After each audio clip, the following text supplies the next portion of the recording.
What is up, guys? Rick Kakis here. Thank you so much for stopping by, and today we've got some juicy new Beyond Light information that may have come out a little bit unintentionally on Bungie's part. Did they accidentally unveil a little bit more than they thought? Well, that's the topic for today's video, so let's get started. But just before we do, I know you guys watching are real gamers, so I think you'd appreciate the new podcast I started with two other real gamers, MTashed and True Vanguard, called The Real Gamer Hour. The first episode is up on the brand new YouTube channel. Check it out, linked in the description. Definitely worth a listen, and thank you so much for the people who have supported us. Starting something brand new is always daunting, but we've received so much love, so thank you so much.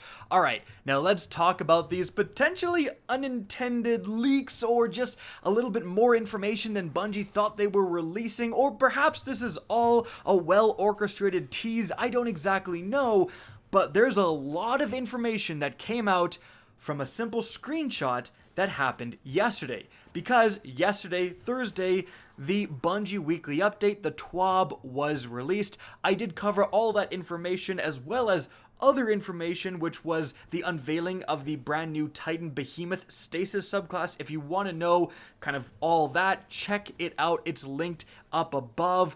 But one of the things Bungie talked about was triumphs, because triumphs are obviously going to be pretty impacted when half the game is deleted, right? Like, we're losing Mars, Titan, all these raids, and there's a ton of triumphs associated with all that content.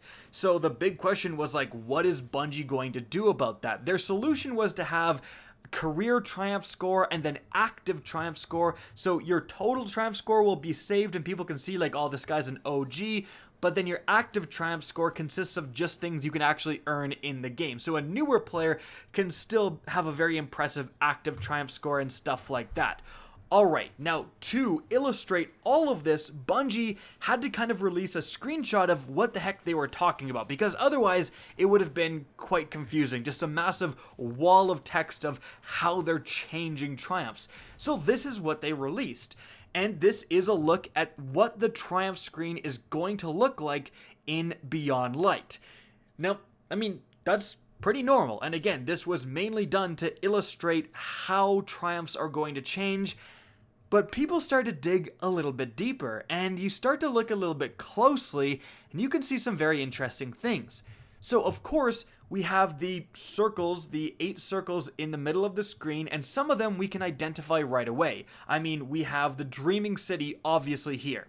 We have the Tangled Shore here. We have the Moon here.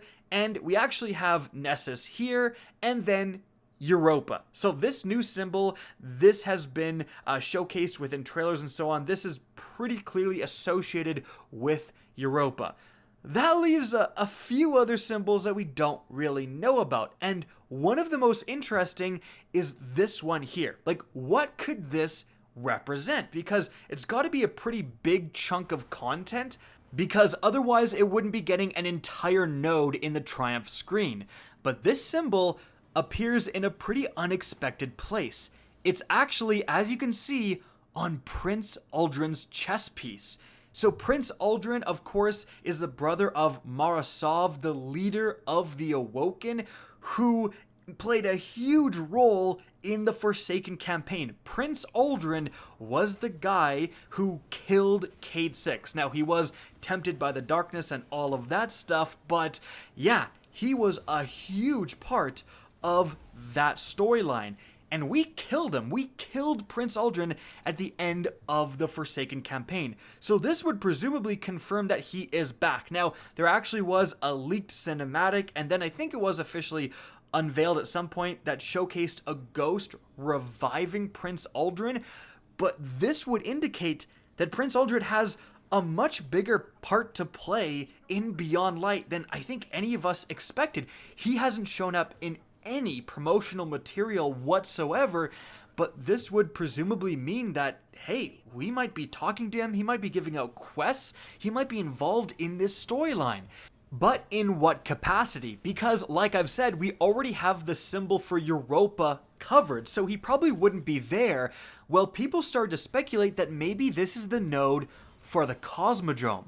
That's right, the Cosmodrome area from Destiny 1 is actually being added to Destiny 2 with Beyond Light, and you can see that right here on this image of the updated destinations map. This is what you guys are going to see when Beyond Light launches, and if we go down to Earth, you can now select between the EDZ, which is in the game right now, or the Cosmodrome.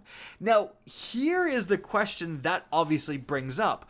What the heck does Prince Aldrin, who's associated with Forsaken and all of that, if anything, he's more associated with the Dreaming City and the Tangled Shore, so what does he have to do with the dang Cosmodrome? Well, for that, we have to go way back in time to before Destiny 1 even launched, because we actually saw Prince Aldrin in the Cosmodrome in a really early gameplay trailer. Here's the clip.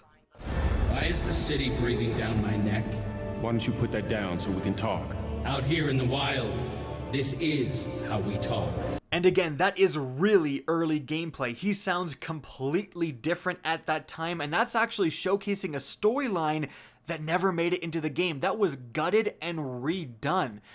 But Bungie has already stated that they're developing a brand new player experience story taking place on the Cosmodrome. They've stated that.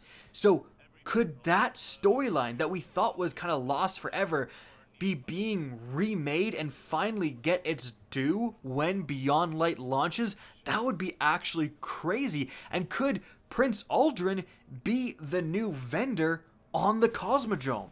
Well, that's actually what people are speculating, and again, that is some very interesting stuff coming from one symbol of one screenshot.